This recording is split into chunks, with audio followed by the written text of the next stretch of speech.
Hello friends, welcome back to this channel. लक्ष्य तक आपके साथ स्वागत है आप सभी का आपके न्यूज़ चैनल में। गाइज, आज के इस लेक्चर में जैसा कि आप लोग देख रहे होंगे सामने कि आज का जो टॉपिक होने वाला है, गवर्नर जनरल और वायसराय तथा इससे संबंधित जो भी घटनाएं हैं वो सारे इस लेक्चर में हम लोग डिस्कस करने वाले हैं। लेक्चर चाहे जितना भी बड़ा बनने दीजिए, लेकिन यहाँ पे इस एक लेक्चर को देखने से आप कोई भी एग्ज़ाम देने जा रहे हों उससे 100% आपके क्वेश्चन बनेंगे, और एक क्वेश्चन नहीं कई क्वेश्चन बनेंगे, क्योंकि यहाँ केवल गवर्नर जनरल और उनका टाइम नहीं बता देना है, बल्कि उनके टाइम में क्या क्या काम हुआ था, ये सारी चीज़ें हम यहाँ डिस्कस करने वाले हैं।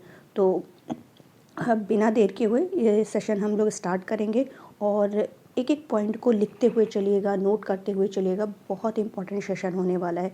तो चलिए पहला हम लोग स्टार्ट करते हैं। पहला जो गवर्नर जनरल हैं उनका नाम है लॉर्ड क्लाइव। क्या नाम है इनका? Lord Clive. इनका जो टाइम पीरियड है वो 1757 से 60 और 1765 से 67 में भी आए थे। तो मेन जो इन्होंने 1757 से 60 का हम लोग पढ़ने वाले हैं। इनके टाइम में, क्लाइव के टाइम में क्या हुआ था? प्लासी का युद्ध हुआ था। क्या हुआ था? प्लासी का युद्ध, जैसा कि आप लोग को पता होगा 1757 में हुआ था। तो उस समय पूछ लेता है प्लासी के युद्ध के समय कब हुआ था और इसके टाइम में कौन गवर्नर जनरल थे। तो कौन थे उस टाइम? लॉर्ड क्लाइव थे प्लासी के युद्ध के समय। ठीक है। और बंगाल में द्वैध शासन भी लागू था। बंगाल में द्वैध शासन इन्हीं के, बंगाल में द्वैध शासन, ये दूसरा पॉइंट हो गया आपका। और जो उप दीवान नियुक्त हुए थे, उप दीवान एक बंगाल के और एक बिहार के, एक बंगाल के और एक बिहार के। उस टाइम किसका शासन था? इन्हीं लॉर्ड क्लाइव का था। तो बंगाल के कौन उप दीवान नियुक्त हुए थे? उनका नाम था मोहम्मद रजा खां। क्या नाम था उनका? मोहम्मद रजा खां, रजा खां। और बिहार के जो उप दीवान नियुक्त हुए थे उनका नाम था शिताब राय। ये क्वेश्चन कई बार बिहार पीसीएस में पूछा है। राजा शिताब राय, राजा शिताब राय। बहुत अच्छे से डिटेल से हम लोग पढ़ेंगे, बहुत जल्दीबाजी में नहीं, ताकि एक एक पॉइंट क्लियर हो। और आपके एग्ज़ाम में, सच बोल रही हूँ, यहाँ से अलग कोई क्वेश्चन नहीं आएगा। जितने भी इससे संबंधित फैक्ट अभी आप सेशन देखेंगे आपको खुद आइडिया लग जाएगा। बस आप लोग बने रहिए लेक्चर में। तो ये आपको क्लियर हो गया होगा। और इलाहाबाद की जो संधि हुई थी, इलाहाबाद की संधि भी इन्हीं के टाइम में हुई थी। इलाहाबाद की संधि इन्हीं के लॉर्ड क्लाइव के समय ही हुई थी। इलाहाबाद की संधि ये किसके किसके बीच हुई थी ये भी लगे हाथ हम लोग पढ़ लेते हैं। शुजा-उद-दौला, शुजा-उद-दौला पूरा नहीं लिखूंगी, टाइम लगेगा, बस आप लोग सुनते चलिए। शुजा-उद-दौला अवध से थे। ठीक है। शाह आलम द्वितीय, शाह आलम द्वितीय जो मुग़ल बादशाह थे। एंड तीसरे बंगाल के नवाब थे नमजुद्दौला, बंगाल के नवाब थे नमजुद्दौला। ये तीनों एक साथ थे। किसके उसमें थे? अंग्रेज़ों के साथ। तो ये हुआ था क्या? इलाहाबाद की संधि। तो इतना आपको क्लाइव के बारे में जानना है। सेकंड चलते हैं हम लोग, सेकंड देखते हैं। सेकंड आते हैं हेनरी वेंसिटार्ट। ये बहुत ज़्यादा इंपॉर्टेंट नहीं है, लेकिन फिर भी क्रमशः अगर हम क्रमशः याद रहेंगे सारे, तो कभी कभी आता है ना इनका टाइम पीरियड ये कब थे, ऐसे मैच करने के लिए, तो हमें क्लियर होना चाहिए। तो 2-3 बार अगर आप देख लेंगे, समझ लेंगे, पढ़ लेंगे अच्छे से, तो क्लियर हो जाएगा। दूसरा क्या कह रहा है? दूसरे नंबर पे कौन थे? हेनरी वेंसिटार्ट थे, जिनका टाइम पीरियड था 1760 से 65। जैसा कि अभी मैंने आपको बताया कि 1757 से 60 तक थे। तो इस बीच में 65 से 67 के बीच में इनके 1760 से 65 हेनरी वेंसिटार्ट आ जाते हैं। और हेनरी वेंसिटार्ट के बारे में अगर बात करें तो ये हेनरी वेंसिटार्ट के पहले भी एक आते हैं, बहुत ज़्यादा नहीं, बस थोड़ा सा मैं आपको बता दे रही हूँ, जिनका नाम था हॉलवेल। आप लोग सुने होंगे। इनका पूरा नाम है जेफानियाह हॉलवेल। लिख दे रही हूँ यहाँ पे। इनका पूरा नाम था जेफानियाह हॉलवेल, हॉलवेल, जिसमें कि इनका जो कार्यकाल था वो 1760 था, थोड़े समय के लिए ही थे। और इन्होंने कार्य क्या था इनका? ये जो ब्लैक होल की घटना का वर्णन इन्होंने ही किया था। ब्लैक होल की घटना का वर्णन इन्होंने ही किया था, बस इतना आपको ध्यान रखना है। फिर आ जाते हैं हम लोग हेनरी वेंसिटार्ट, जो कि इनका टाइम पीरियड है, कार्यकाल है 1760 से 65 के बीच में है। ठीक है। इन्होंने क्या किया था ये भी बहुत ज़्यादा इंपॉर्टेंट नहीं है, लेकिन मैं बता दे रही हूँ कि हाँ, अगर पता ये रहे कि 65 के बाद वो आ गए थे, तो 1760-65 के बीच में कौन था, तो इसलिए मैं यहाँ इनका नाम लिख दी हूँ, हेनरी वेंसिटार्ट। ये क्या थे? जब बक्सर का युद्ध हुआ था, बक्सर का युद्ध, बक्सर का युद्ध, 1764 में। तो कौन था बंगाल का गवर्नर? तो बंगाल का गवर्नर यही थे। बंगाल के गवर्नर बक्सर के युद्ध के टाइम कौन था? हेनरी वेंसिटार्ट था। बस इतना आपको इनके बारे में जानना है। चलते हैं थर्ड नंबर पे आ जाते हैं। वेरी लास्ट का टाइम क्या है? कार्यकाल 1767 से 1769। वेरी लास्ट का क्या मतलब कितना कार्यकाल है? 1767 से 1769। इनके बारे में बहुत ज़्यादा नहीं जानना, बस ये जानना है कि जो द्वैध शासन था, द्वैध शासन के समय बंगाल के गवर्नर कौन थे? बेरेलास्ट थे। द्वैध शासन के समय ये बंगाल के क्या थे? बेरेलास्ट गवर्नर थे। बस इनका टाइम जान ले रही है, बाकी बहुत ज़्यादा ये नहीं पूछता है। आते हैं चौथे नंबर पर। चौथे नंबर पर देख ले, चौथे नंबर पर जो है जॉन कार्टियर है। जॉन कार्टियर, और इनका कार्यकाल आप देख ही रहे हैं 1769 से 72 है। इन्होंने कार्य क्या किया? महत्वपूर्ण किया। तो इनके समय में भी जो बंगाल में द्वैध शासन था वो जारी रहा। इनके टाइम में भी द्वैध शासन जारी रहा, ठीक है। और ये 1770 में बंगाल में 1770 में बंगाल में आधुनिक भारत का पहला अकाल पड़ा। आधुनिक भारत का पहला अकाल पड़ा किसके टाइम में? जॉन कार्टियर के टाइम में। 1770 में बंगाल में आधुनिक भारत का पहला अकाल जॉन कार्टियर के टाइम में पड़ा। बस इतना इनके बारे में आपको ध्यान रखना है। चलते हैं नेक्स्ट। कौन थे हमारे? टोटल हम लोग 39 पढ़ेंगे क्रमशः, तो एक एक लाइन से आपको याद होना चाहिए। वॉरेन हेस्टिंग का टाइम कब से कब तक है? कार्यकाल इनका 1772 से 1785। 1772 से 1785। और गाइज, अगर लेक्चर आपको पसंद आए तो लाइक कर दिया करिए और शेयर कर दिया करिए। आप लोग का सपोर्ट बहुत ज़रूरी है। अगर हम मेहनत कर रहे हैं तो कुछ ना कुछ तो उसका फ़ायदा लोगों तक पहुंचना चाहिए। लोगों तक अगर कोई वीडियो बना रहे हैं तो जो इम्पोर्टेंट फैक्ट है वो लोगों तक पहुंचना चाहिए, चीज़ों कि ईज़िली उन तक पहुंच जाए। तो अगर आप शेयर करेंगे तभी उन तक पहुंचेगा। बस आप थोड़ा सा सपोर्ट करिए, बाकी मेरी तरफ से जितना भी होता है मैं करूँगी।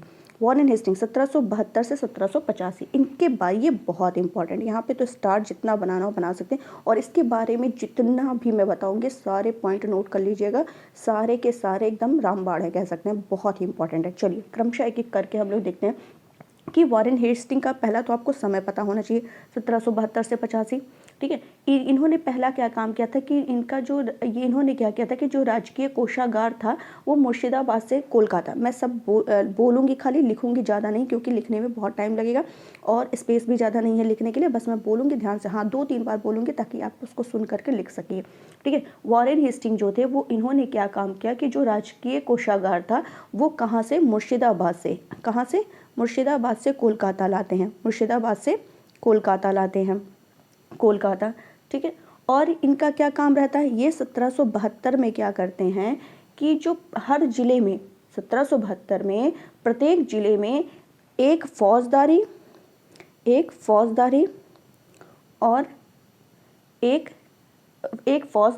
और दीवानी अदालत की क्या करते हैं? स्थापना करते हैं।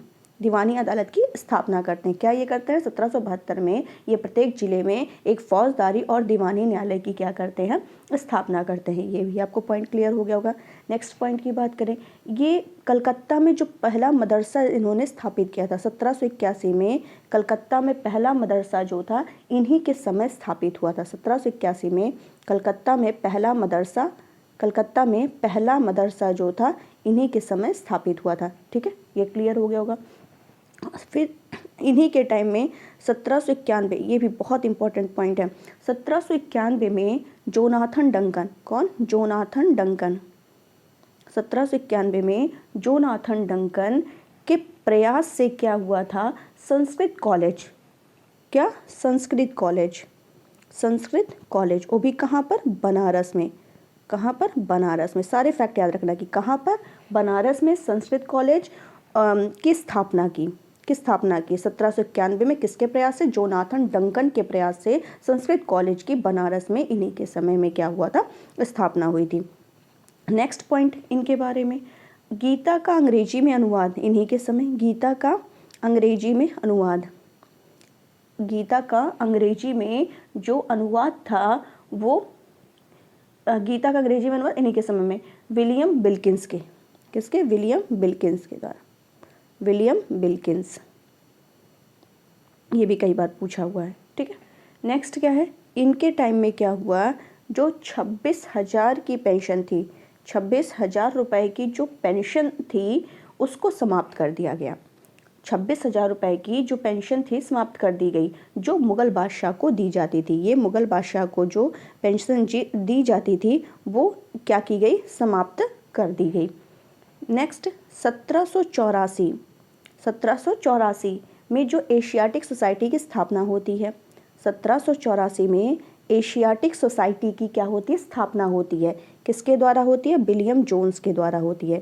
किसके द्वारा, विलियम जोन्स के द्वारा एशियाटिक सोसाइटी की स्थापना होती है। किसके समय में, इन्हीं के समय में। नेक्स्ट, पहला जो भारतीय समाचार पत्र था, पहला भारतीय समाचार पत्र क्या, बंगाल गजट। पहला भारतीय समाचार पत्र बंगाल गजट जो था वो 1780 में प्रकाशित होता है, 1780 में प्रकाशित, इन्हीं के समय में, ठीक है। तो ये भी ध्यान रखिएगा। और इसके जो बंगाल गजट के जो प्रकाशक थे वो कौन थे, ऑगस्टस हिक्की। इसके जो प्रकाशक थे ऑगस्टस हिक्की। नेक्स्ट, 1773 का रेगुलेटिंग एक्ट इन्हीं के समय पारित होता है। 1773 का रेगुलेटिंग एक्ट इन्हीं के समय पारित होता है। और 1773 रेगुलेटिंग एक्ट के परिणाम स्वरूप ही क्या होता है, 1774 में सुप्रीम कोर्ट की स्थापना होती है। और जिसका अधिकांश क्षेत्र क्या था, कलकत्ता था। इतना तो आपको सबको क्लियर हो गया होगा। और क्या होता है कि कलकत्ता मतलब इसमें क्या हुआ कि 28 जनवरी 1950 को क्या होता है, सुप्रीम कोर्ट की स्थापना कर दी जाती है। ये आपको क्लियर हो गया होगा। और चलते हैं इसके बारे में कुछ फैक्ट कि क्या हुआ था। बंगाली ब्राह्मण थे जिनका नाम था नंद कुमार। क्या नाम था उनका, नंद कुमार। ये कैसे, ये भी क्वेश्चन पूछा जा चुका है कई बार कि नंद कुमार जो है बंगाली ब्राह्मण, ये बंगाली ब्राह्मण थे, इनको झूठे मुकदमे पर फंसा दिया था। किसने, इन्हीं ने, ठीक है। झूठे मुकदमे पर फंसाया जिसे न्यायिक हत्या की संज्ञा दी जाती है। क्या दी जाती है, जिसे न्यायिक हत्या की संज्ञा दी जाती है। और वॉरेन हेस्टिंग के टाइम में क्या क्या हुआ था, वॉरेन हेस्टिंग ऐसे पहले गवर्नर जनरल थे जिसके खिलाफ क्या हुआ था, महाभियोग लगाया गया था। कहाँ पर, इंग्लैंड में महाभियोग लगा था। और कब, 1775 में लगा था, ठीक है। और किसने लगाया था महाभियोग इन पर, वर्क ने लगाया था। किसने लगाया था, वर्क ने लगाया था। और क्या होता है, ये 1795 में महाभियोग से क्या होते हैं, मुक्त हो जाते हैं। और क्या हुआ था इनके टाइम में, पहला जो आंग्ल मराठा युद्ध हुआ था, पहला आंग्ल मराठा युद्ध 1775 से 82 जो चला था, ये इन्हीं के टाइम में हुआ था। और किस संधि के द्वारा यह प्रथम आंग्ल मराठा युद्ध समाप्त हुआ था, सालबाई संधि के द्वारा। किसके द्वारा, सालबाई संधि के द्वारा। और क्या हुआ था इनके टाइम में, दूसरा जो आंग्ल मैसूर युद्ध था, 1780 से 84 इन्हीं के टाइम में हुआ था, ठीक है। 1780 से 84 इन्हीं के टाइम में दूसरा आंग्ल मैसूर युद्ध हुआ था, जो किस संधि के द्वारा समाप्त हुई थी, मंगलौर की संधि के द्वारा ये युद्ध की समाप्ति हुई थी। तो इतने सारे जो पॉइंट मैंने अभी आपसे डिस्कस किए हैं, जो मैंने आपको बताए हैं, ये सारे आपको याद होने चाहिए वॉरेन हेस्टिंग के बारे में। अब हम लोग चलेंगे नेक्स्ट गवर्नर जनरल के बारे में देखने।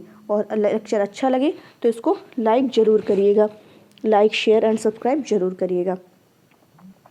नेक्स्ट है कॉर्नवालिस का जो कार्यकाल है वो 1786 से 93 और बीच में थोड़े समय के लिए 1805 में भी ये आ जाते हैं।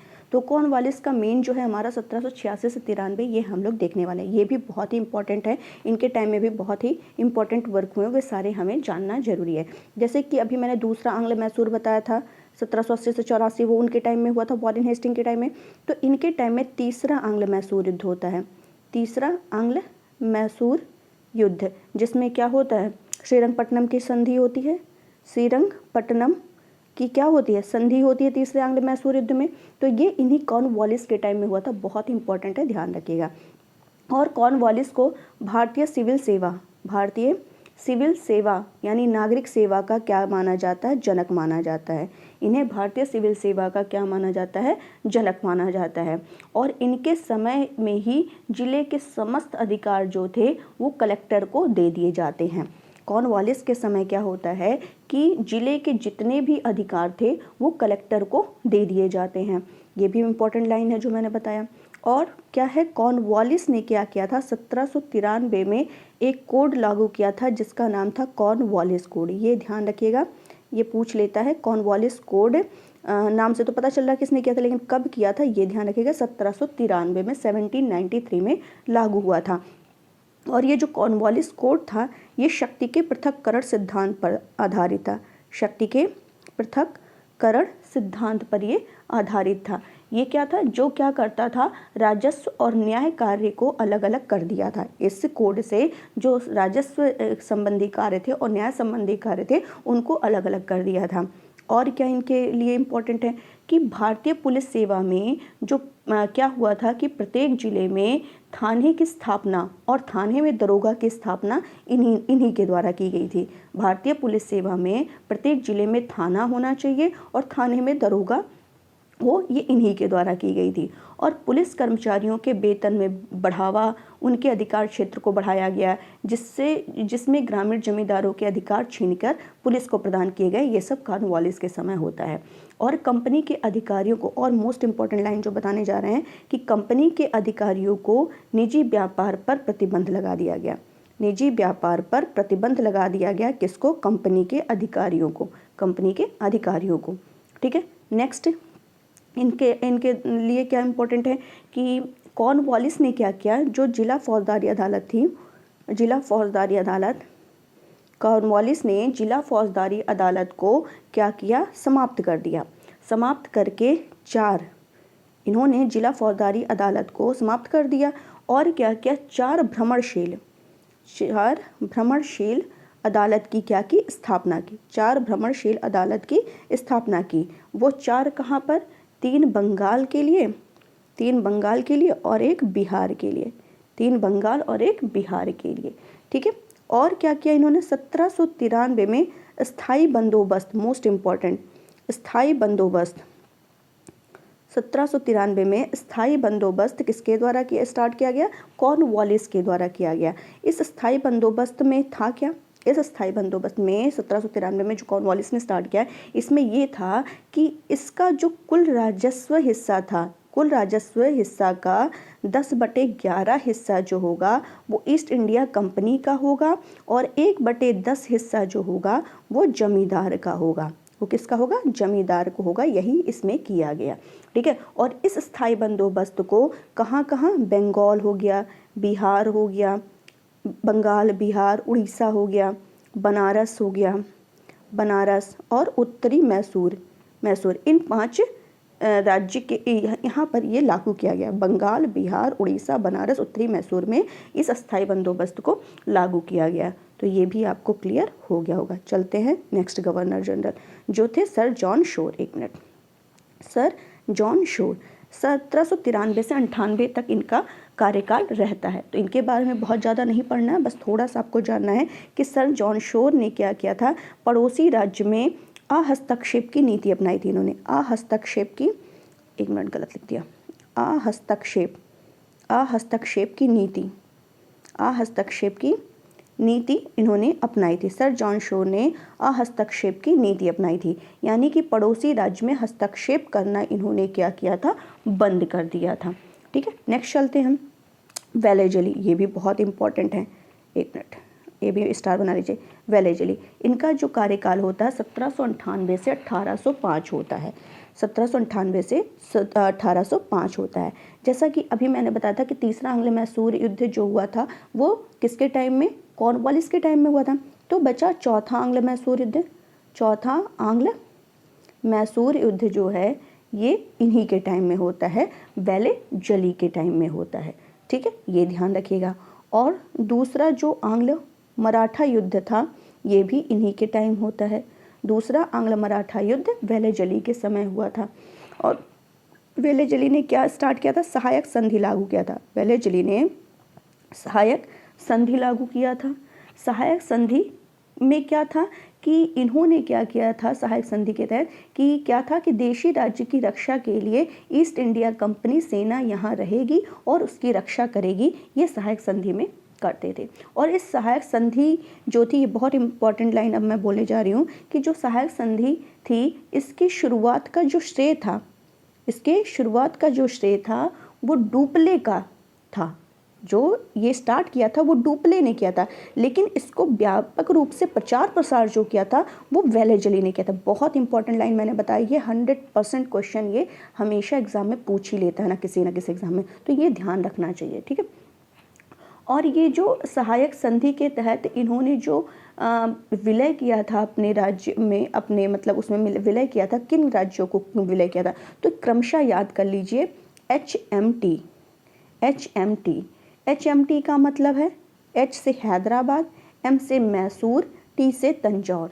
HMT ये अगर क्रमशः याद रखेंगे, बाकी और जो आएगा वो अब गेस लगा लेंगे। तो H से हैदराबाद, H से हैदराबाद, M से मैसूर, T से तंजौर, और उसके बाद है AM मतलब अवध, अवध मराठा, ठीक है। ये क्रमशः जो थे इन्होंने सहायक संधि के तहत अपने उसमें किया था। नेक्स्ट चलते हैं, अब आते हैं जॉर्ज बार्लो। नेक्स्ट आते हैं जॉर्ज बार्लो, जिनका टाइम पीरियड था 1805 से 1807। इनके टाइम में क्या हुआ था? वेल्लोर का विद्रोह हुआ था। बहुत ज़्यादा नहीं जानना है इनके बारे में, बस इतना ही जान लीजिए कि वेल्लोर विद्रोह जो हुआ था बार्लो के समय हुआ था। नेक्स्ट है मिंटो। मिंटो दो आते हैं, एक मिंटो ये प्रथम थे, मिंटो प्रथम, लॉर्ड मिंटो इनको कहते हैं, लॉर्ड मिंटो, लॉर्ड मिंटो प्रथम, जिनका समय था 1807 से 13, 1807 से 13, लॉर्ड मिंटो प्रथम। तो इनका जो समय है 1807 से 1813 है, ठीक है। तो इसमें क्या हुआ था? मिंटो प्रथम के टाइम में अमृतसर की संधि हुई थी, अमृतसर की संधि हुई थी, ये भी पूछा हुआ है एग्जाम में, तो ये ध्यान रखिएगा। अमृतसर की संधि हुई थी, कब हुई थी? 1809 में हुई थी, 1809 में हुई थी। और इस अमृतसर की जो संधि हुई थी वो किसके किसके बीच हुई थी?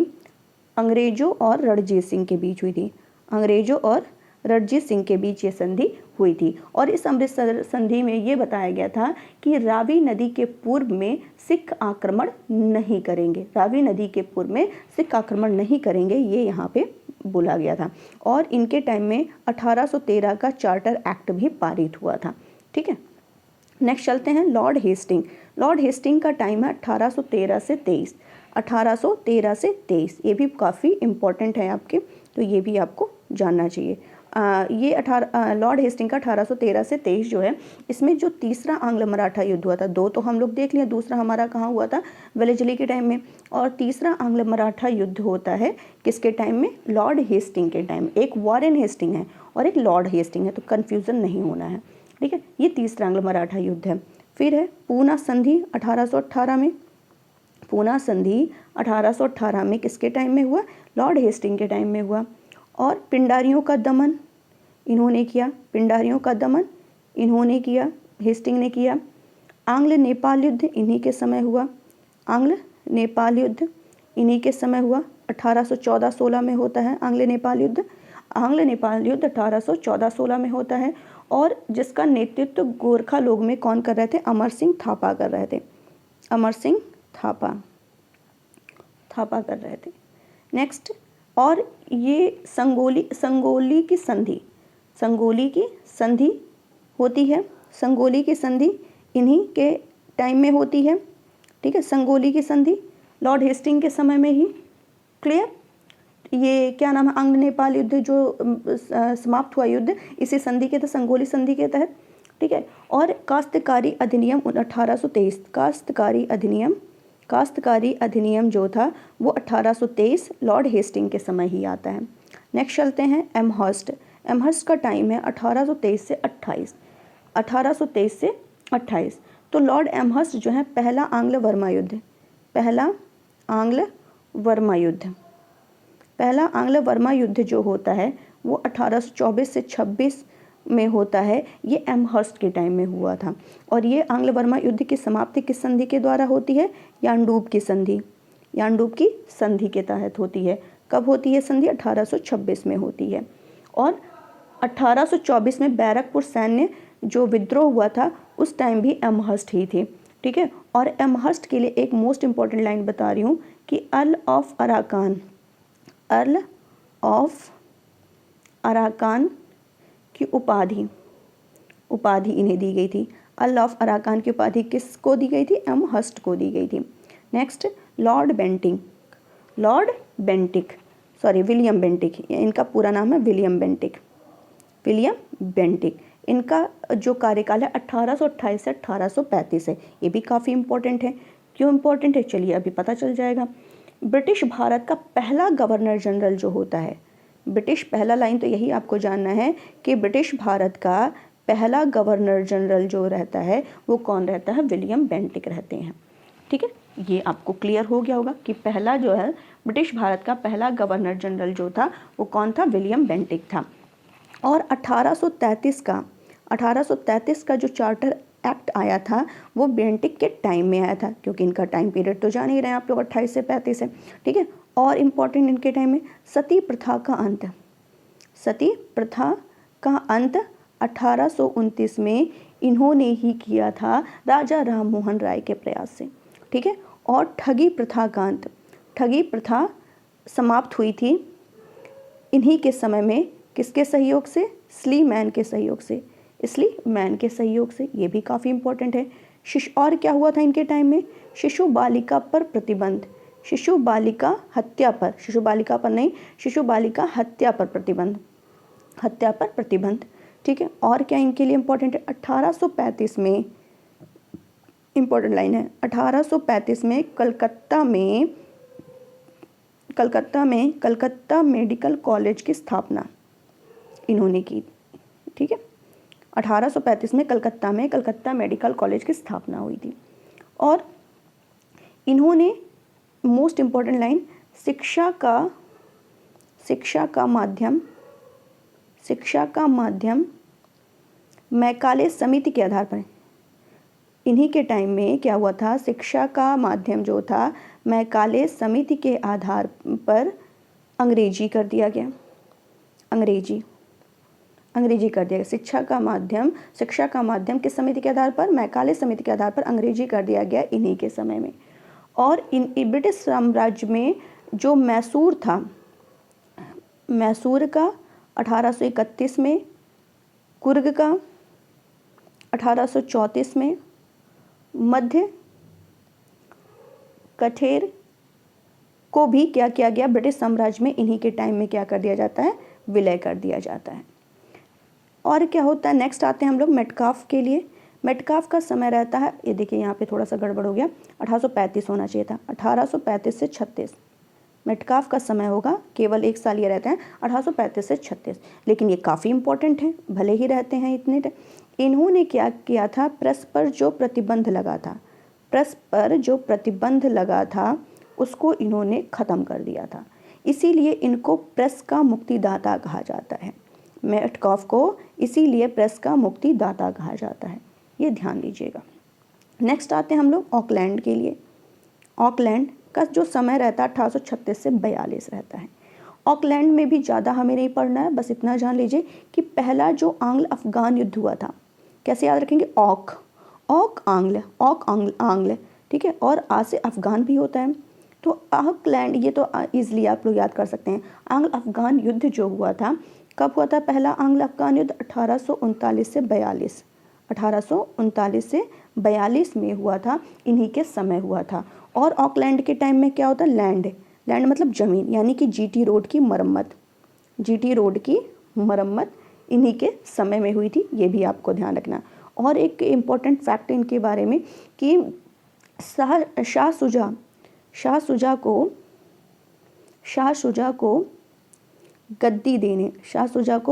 गद्दी देने के लिए इसने क्या किया था? रणजीत सिंह से त्रिपक्षीय संधि किया था।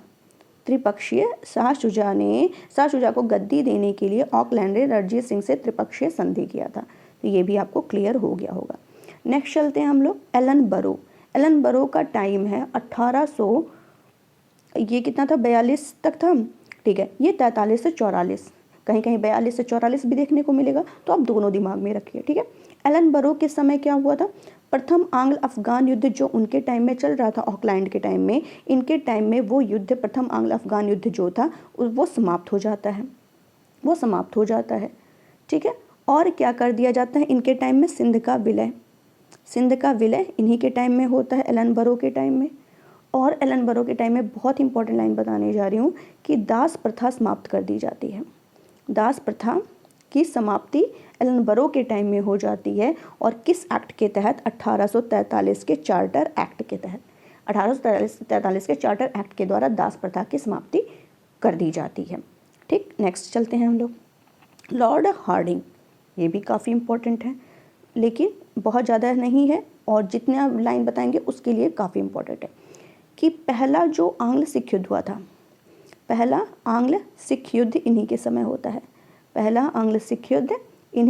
होता है। और इस युद्ध में क्या होता है, लाहौर और भैरोवाल की संधि होती है। पहले सिख युद्ध में लाहौर और भैरोवाल की क्या होती है, संधि होती है, ठीक है। और लॉर्ड हार्डिंग के टाइम में क्या हुआ था, नरबली प्रथा का अंत हुआ था। नरबली प्रथा का अंत लॉर्ड हार्डिंग के टाइम में होता है। नेक्स्ट चलते हैं डलहौजी काफ़ी इंपॉर्टेंट है। इनका टाइम जो रहता है 1848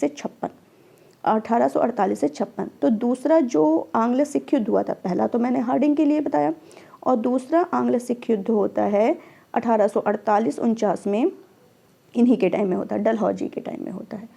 और दूसरा आंग्ल वर्मा युद्ध इन्हीं के टाइम में होता है 1852 में, ठीक है।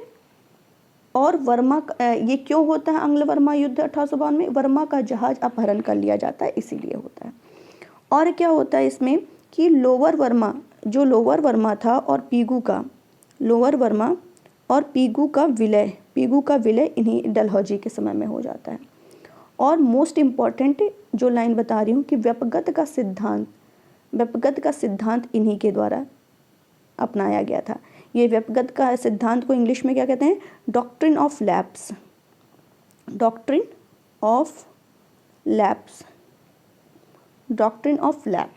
ठीक है। तो इस व्यपगत के सिद्धांत के आधार पर इन्होंने कौन सा उसको अपने उसमें कर लिया था, ठीक है, व्यपगत के सिद्धांत के आधार पर।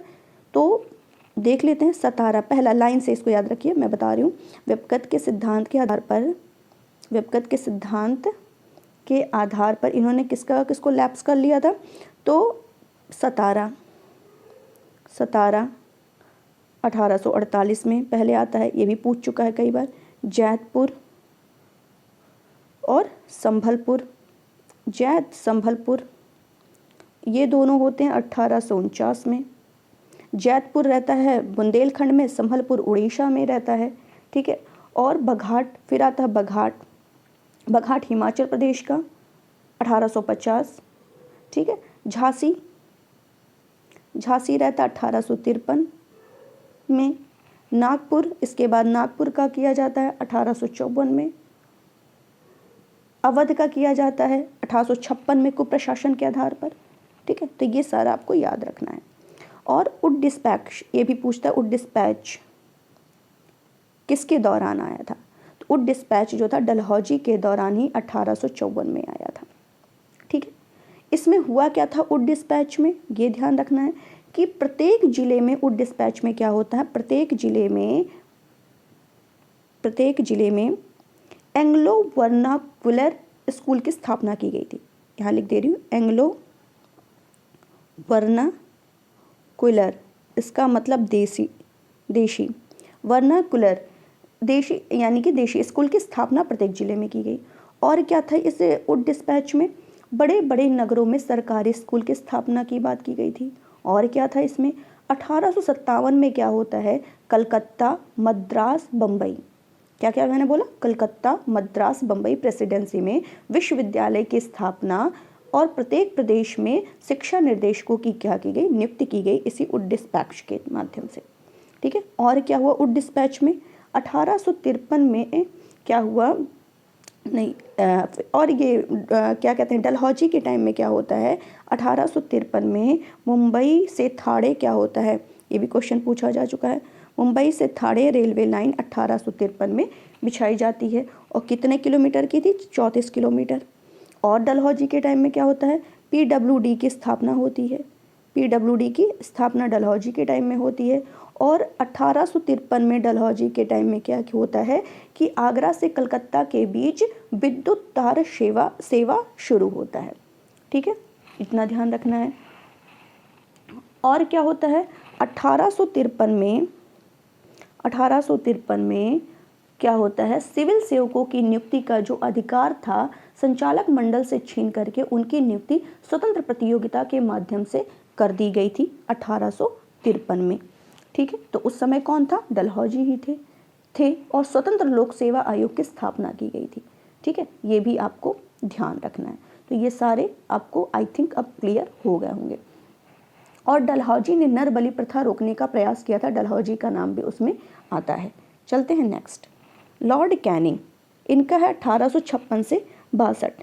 ये भी काफ़ी इंपॉर्टेंट है क्योंकि लॉर्ड कैनिंग जो थे अंतिम भारतीय गवर्नर जनरल होते हैं।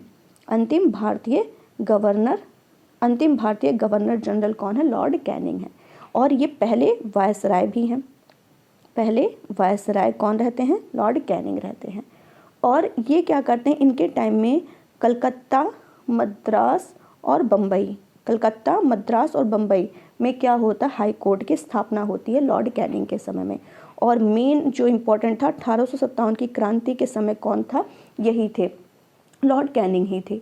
ठीक है, और इन्होंने क्या किया, कैनिंग ने विधवा पुनर्विवाह अधिनियम स्वतंत्र रूप से ये क्या करते हैं, लागू कर देते हैं 1856 में। ठीक है, और 1861 का भारतीय परिषद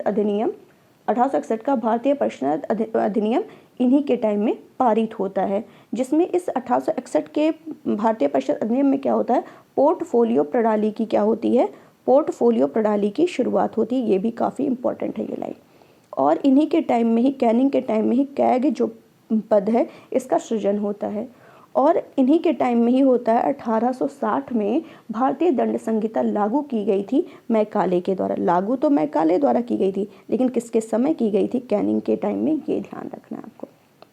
नेक्स्ट एल्गिन, ये बहुत ज़्यादा इंपॉर्टेंट नहीं है, बस इतना ध्यान रखिए कि एल्गिन का जो समय है वो 1862 से 64 कहीं कहीं आता है, कहीं कहीं 63 आता है। तो इसको भी आपको दोनों मान करके चलना, 1862 से 63, कहीं कहीं 64 भी आएगा। ठीक है, तो एल्गिन का जो मेन आपको ध्यान रखना कि वहाबी आंदोलन का दमन इन्हीं के उसमें हुआ था। वहाबी आंदोलन का जो दमन था ये एल्गिन के समय में। और एल्गिन की जो डेथ हुई थी वो हिमाचल प्रदेश में हुई थी। ये भी पूछता है किसकी हुई थी, तो एल्गिन की मृत्यु हिमाचल प्रदेश में हुई थी।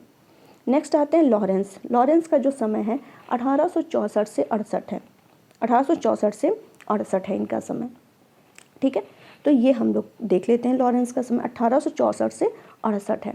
इसमें लॉरेंस ने क्या किया था, अफगानिस्तान में हस्तक्षेप की नीति का पालन किया था। अफगानिस्तान में हस्तक्षेप की नीति का पालन किसने किया था, लॉरेंस ने किया था। ठीक है, और लॉरेंस के टाइम में क्या हुआ था कि ये जो हेनरी कैंपबेल के नेतृत्व में, किसके, हेनरी कैंपबेल, यहाँ मैं लिख दे रही हूँ, हेनरी कैंपबेल के नेतृत्व में क्या होता है, अकाल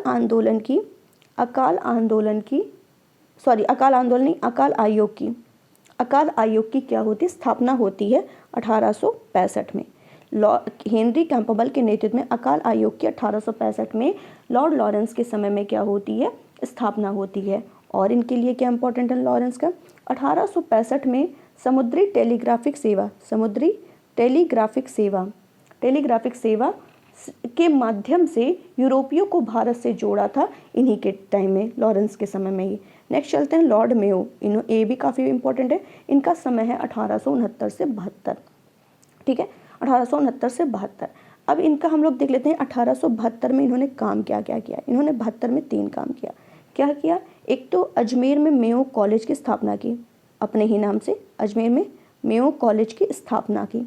दूसरा, कृषि विभाग की स्थापना की, कृषि विभाग की 1872 में स्थापना की है, ठीक है। और तीसरा है प्रथम जनगणना।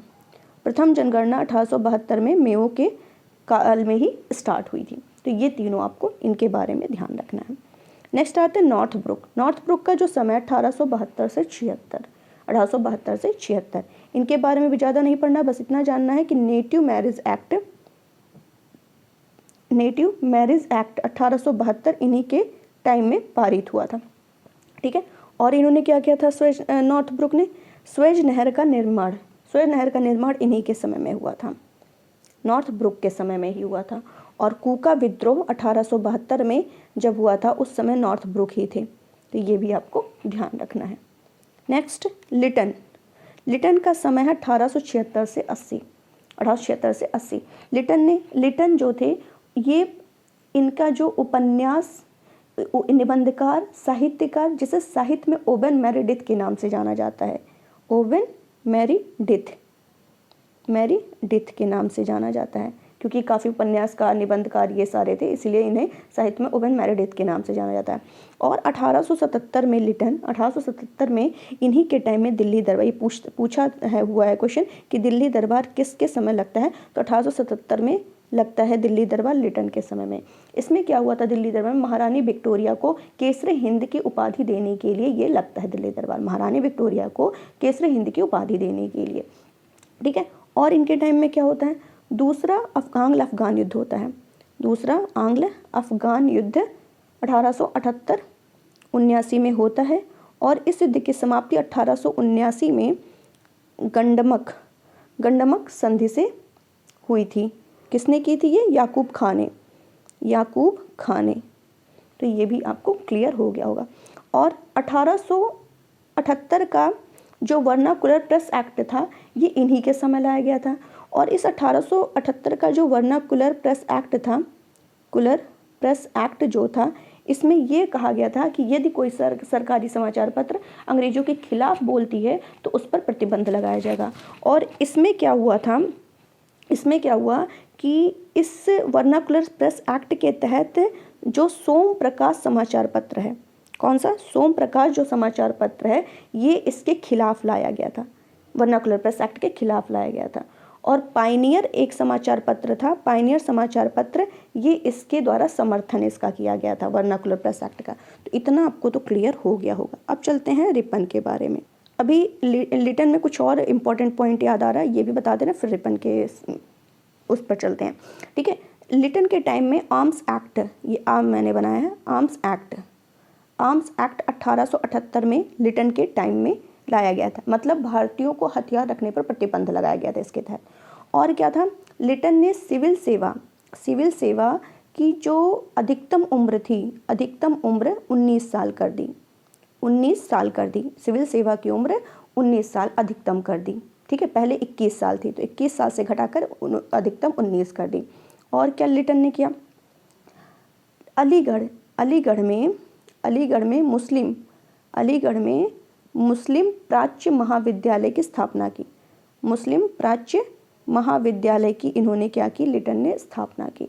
और लिटन के टाइम में अफगानिस्तान में अग्र फॉरवर्ड नीति को अपनाया, इन्होंने अग्र फॉरवर्ड पॉलिसी को अफगानिस्तान में लिटन ने अपनाया। और स्ट्रैची कमीशन जो किससे संबंधित थी, अकाल से संबंधित थी, स्ट्रैची कमीशन अकाल से संबंधित थी, इसका लिटन के समय में क्या होता है, गठन होता है। अब हम लोग क्रमशः आगे चलते हैं रिपन के समय में। रिपन का जो कार्यकाल था 1880 से 84, इन्हें रिपन को स्थानीय स्वशासन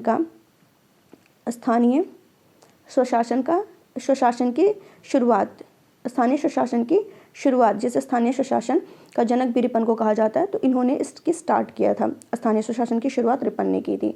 और 1882 में वर्नाकुलर प्रेस एक्ट को वापस ये ले लेते हैं, जो वर्नाकुलर प्रेस एक्ट आया था इसके पहले, इसको रिपन क्या करते हैं, वापस ले लेते हैं। और 1881 में नियमित रूप से, जो 72 में पहली बार जनगणना मेयो ने स्टार्ट की थी, 1881 में रिपन ने नियमित रूप से जनगणना स्टार्ट हो जाती है इनके टाइम में। और क्या होता है, 1881 में पहला कारखाना पहला कारखाना अधिनियम किसके समय में लाया जाता है? ये रिपन के समय में लाया जाता है। ठीक है, ये भी ध्यान रखना है। और क्या है? हंटर आयोग। हंटर आयोग जो है ये किससे संबंधित था? शिक्षा से संबंधित। हंटर आयोग जो था वो शिक्षा से संबंधित था, ये रिपन के समय आता है। और एक हंटर समिति पूछता है, तो हंटर समिति जो थी वो जालियांवाला बाग हत्याकांड से संबंधित थी, लेकिन हंटर आयोग जो था शिक्षा से संबंधित था। और इल्बर्ट बिल विवाद, इल्बर्ट बिल विवाद ये भी इन्हीं के समय आता है। ये क्या था इल्बर्ट बिल विवाद? इसमें यह था कि भारतीय न्यायाधीश के द्वारा यूरोपियन लोगों को मुकदमा सुने जाने की मान्यता मिली थी, जिसका विरोध यूरोपियन लोगों ने किया था, इसीलिए इल्बर्ट बिल विवाद हुआ था। ठीक है, और इसमें क्या होता है? रिपन को फ्लोरेंस नाइटिंगेल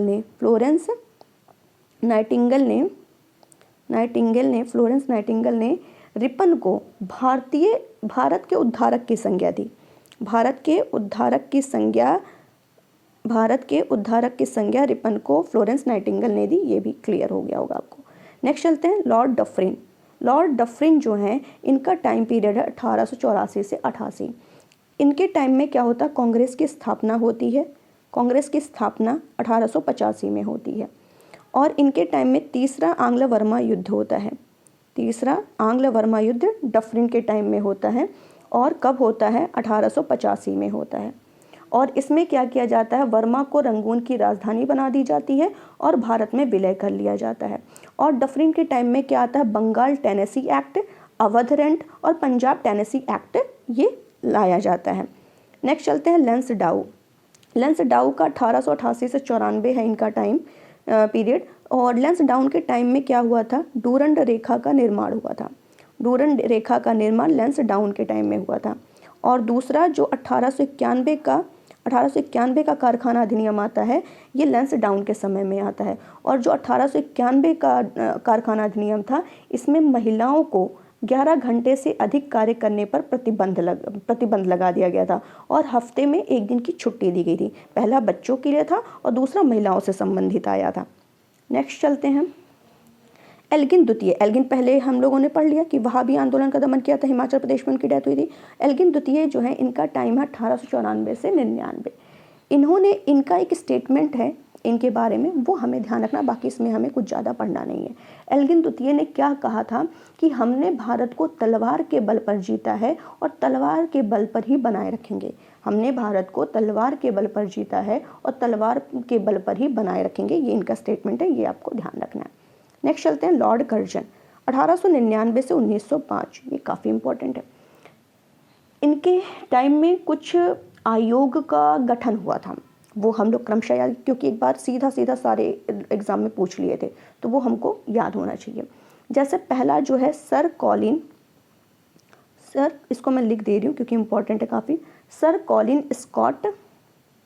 स्कॉट मानक्रीक ये किससे संबंधित था? सिंचाई विभाग से संबंधित था, पहला हो गया। दूसरा जो था सर एंड्रयू फ्रेजर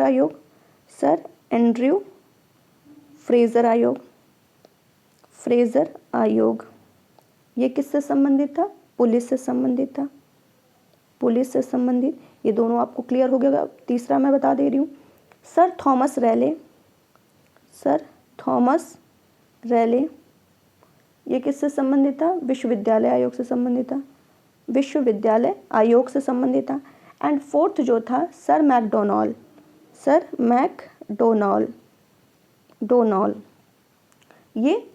ये अकाल आयोग से संबंधित था। ठीक है, तो ये सारे कर्जन के टाइम में स्थापित किए गए थे ये आयोग, ये ध्यान रखना आपको। नेक्स्ट है बंगाल विभाजन 1905 कर्जन के समय में होता है। ठीक है, और विश्वविद्यालय एक्ट पारित होता है। विश्वविद्यालय एक्ट पारित होता है 1904 में कर्जन के समय। और क्या होता है कर्जन के समय? ASI यानी कि भारतीय पुरातत्व सर्वेक्षण की स्थापना लॉर्ड कर्जन के समय में होती है। और कर्जन का क्या है? क्वेटा में सैन्य अकादमी की स्थापना कौन करता है? कर्जन। ये क्वेटा कहाँ है? पाकिस्तान में कर्जन के द्वारा की गई थी। और कर्जन के द्वारा विक्टोरिया मेमोरियल की स्थापना की गई थी? विक्टोरिया मेमोरियल की स्थापना कर्जन के द्वारा की गई थी, कर्जन के समय की गई थी। नेक्स्ट चलते हैं मिंटो द्वितीय। मिंटो द्वितीय, मिंटो प्रथम आप लोगों ने पढ़ लिया। 1905 से 10 तक इनका समय रहता है, ठीक है। तो मिंटो द्वितीय के टाइम में क्या होता है, मुस्लिम लीग की स्थापना होती है 1906 में। मुस्लिम लीग की स्थापना 1906 में होती है। किसके द्वारा ये स्थापना हुई थी? सलीमुल्लाह आगा खां के द्वारा। सलीमुल्लाह आगा खां के द्वारा ये स्थापना होती है। और क्या होता है मिंटो द्वितीय के टाइम में? 1907 में कांग्रेस विभाजन होता है, कांग्रेस विभाजन, ठीक है। और 1909 में मार्ले मिंटो सुधार आता है, 1909 में मार्ले मिंटो सुधार आता है। नेक्स्ट चलते हैं हार्डिंग द्वितीय। हार्डिंग द्वितीय का जो समय था 1910 से 1915 रहता है। इसमें क्या होता है, 1911 में राजधानी परिवर्तित होती है। 1911 में राजधानी परिवर्तित होती है हार्डिंग द्वितीय के समय में। कहाँ से कहाँ होती है? कलकत्ता पहले थी, तो कलकत्ता से दिल्ली हो जाती है। कलकत्ता से दिल्ली राजधानी परिवर्तित होती है हार्डिंग द्वितीय के समय में, ठीक है। और इनके टाइम में क्या होता है? बंगाल विभाजन रद्द कर दिया जाता है, बंगाल विभाजन रद्द कर दिया जाता है इनके टाइम में। और इसमें क्या होता है, हार्डिंग द्वितीय के टाइम में जो बॉम्बे क्रॉनिकल पत्रिका थी फिरोज शाह मेहता के द्वारा जो लिखी गई थी, बॉम्बे क्रॉनिकल, और प्रताप जो था गणेश शंकर विद्यार्थी के द्वारा इन्हीं के समय ये लिखी गई थी। बॉम्बे क्रॉनिकल फिरोज शाह मेहता ने लिखी थी और प्रताप जो थी वो गणेश शंकर विद्यार्थी, ये इन्हीं हार्डिंग द्वितीय के समय में लागू हुई थी, लिखी गई थी। और बीएचयू के कुलपति कौन थे? हार्डिंग थे। बीएचयू के कुलपति कौन थे? हार्डिंग थे। ये भी आपको याद हो गया होगा। नेक्स्ट चलते हैं चेम्सफोर्ड, 1916 से 21। इनका जो टाइम रहता है 1916 से 21 रहता है। चेम्सफोर्ड क्या करते हैं? पूना में विश्वविद्यालय की स्थापना करते हैं। पूना में विश्वविद्यालय की, महिला विश्वविद्यालय की स्थापना करते हैं। पूना में महिला विश्वविद्यालय की स्थापना चेम्सफोर्ड के समय होती है, लॉर्ड चेम्सफोर्ड के समय होती है। और 1916 में सैडलर आयोग की स्थापना, सैडलर आयोग की स्थापना होती है, जो किससे संबंधित था? शिक्षा से संबंधित था। ये चेम्सफोर्ड के समय होती है। और असहयोग आंदोलन इन्हीं के समय होता है। असहयोग आंदोलन किसके समय होता है? चेम्सफोर्ड के समय होता है।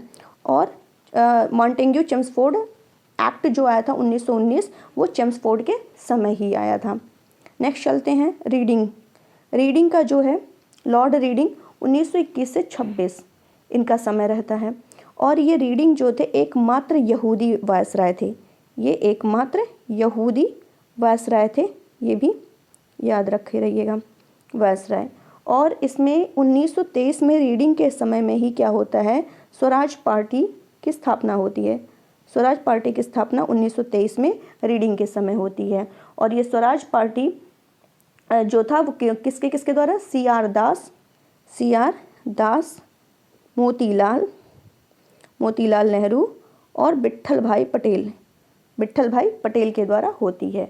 और प्रिंस ऑफ वेल्स की यात्रा इन्हीं के समय होती है, जिसके लिए हड़ताल किया गया था पूरे भारत में।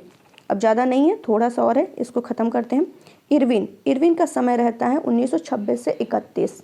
1926 से 31 इन्हीं के समय में क्या हुआ था? दिल्ली असेंबली में बम फेंका गया था, क्रांतिकारियों ने दिल्ली असेंबली में बम फेंका था। और गांधी इरविन समझौता इन्हीं के समय होता है। और शारदा एक्ट जो काफ़ी इम्पोर्टेंट है, शारदा एक्ट 1929 इन्हीं के समय में लाया गया था। किसके द्वारा? हरविलास शारदा के द्वारा लाया गया था। इस शारदा एक्ट में हुआ क्या था? विवाह की उम्र को क्या किया गया था? विवाह उम्र कम किया गया था, यानी लड़कों की 18 की गई थी और लड़कियों की 14 की गई थी, नेक्स्ट आता है वेलिंगटन जो है, वेलिंगटन भी इसको कहीं कहीं ये लिखा हुआ मिलेगा, ठीक है, तो दोनों ध्यान रखिएगा। वेलिंगटन 1931 से 36 इनका समय रहता है। ये क्या करते हैं? 1915 ये इनमें जो दूसरा गोलमेज सम्मेलन और तीसरा गोलमेज सम्मेलन इन्हीं के समय होता है। और भारत सरकार जो अधिनियम 1935 रहता है, भारत सरकार अधिनियम 1935 1935 इन्हीं के समय लाया जाता है, ठीक है। और रैमजे मैकडोनाल्ड के सांप्रदायिक पंचाट की जो घोषणा हुई थी 1932 में, वो विलिंगटन ही उस समय थे, ठीक है। तो ये आपको ध्यान रखना। और सविनय अवज्ञा आंदोलन जो दूसरा वाला था, दूसरा सविनय अवज्ञा आंदोलन जो था, ये भी इन्हीं के टाइम हुआ था, ये भी विलिंगटन के टाइम में। नेक्स्ट आता है लिनलिथगो। लिनलिथगो का समय था 1936 से 43। ये वायसराय के रूप में जो सबसे ज़्यादा लंबा कार्यकाल था, सबसे लंबा जो कार्यकाल था वो लिनलिथगो का रहता वायसराय के रूप में, ठीक है। और 1937 का जो प्रांतीय चुनाव होता है ये इन्हीं के समय होता है। इस 1937 के प्रांतीय चुनाव में 8 प्रांत में सरकार बनती है, 8 प्रांत में सरकार बनती है, 6 में पूर्ण बहुमत रहता है, ठीक है। तो ये ध्यान रखना है। नेक्स्ट वेवेल आते हैं। वेवेल का टाइम रहता है 1943 से 47। इसमें वेवेल में क्या होता है, 20 फरवरी 1947 को क्लीमेंट एटली घोषणा करते हैं, जो कि ब्रिटेन के प्रधानमंत्री रहते हैं। क्लीमेंट एटली ये घोषणा करते हैं, क्या करते हैं घोषणा कि जून 1948 तक हम भारत को आज़ाद कर देंगे और यहाँ से चले जाएंगे। ये इनके टाइम में वेवेल के, मतलब इनमें जो घोषणा होती है वेवेल के टाइम में होती है। फिर आते हैं लॉर्ड माउंटबेटन। 1947 से 48 इनका समय रहता है। 1947 का जो भारत स्वतंत्र अधिनियम इन्हीं के पारित हुआ था, ठीक है। और अंतिम ब्रिटिश वायसराय कौन थे, माउंटबेटन थे। अंतिम ब्रिटिश वायसराय माउंटबेटन थे वायसराय। उसके बाद कौन आ जाता है, सी राजगोपालाचारी आ जाते हैं। और जब सी राजगोपालाचारी आ जाते हैं फिर उसमें क्या हो जाता है, अब लोकतंत्र लागू हो जाता है। अब क्या हो जाता है, लोकतंत्र यहाँ से लागू हो जाता है। तो इतना जो था आपके लिए मैंने तैयार किया था, ये अच्छे से आप इसको पढ़ लीजिएगा। और पसंद है तो लाइक शेयर सब्सक्राइब करना बिल्कुल मत भूलिएगा। और यहाँ पे बहुत सारे क्वेश्चंस आपके बनेंगे, ये गारंटी है। आप इसको पढ़िएगा और जा कर के आपको यहाँ से संबंधित कोई अदर पार्ट पढ़ने की ज़रूरत नहीं है, यहीं से आपके क्वेश्चन फंस जाएंगे, ये मेरी गारंटी है। तो चलिए आज के लिए बस इतना ही रखते हैं, फिर नया कुछ लेकर के आते हैं, तब तक के लिए यहीं रखते हैं। और इसको आप लोग ज़रूर शेयर करिएगा, लाइक तो ज़रूर कर दीजिए और कमेंट ज़रूर किया करिए। अगर आपको पसंद आए उस हिसाब से मैं कुछ और लेक्चर भी प्रोवाइड करूँ, अच्छा सा बनाने की कोशिश करूँ। तो आप लोग इस पर ज़रूर कमेंट करिएगा और लाइक शेयर तो बनता ही है। तो चलिए आज के लिए बस इतना ही रखते हैं। Thank you so much.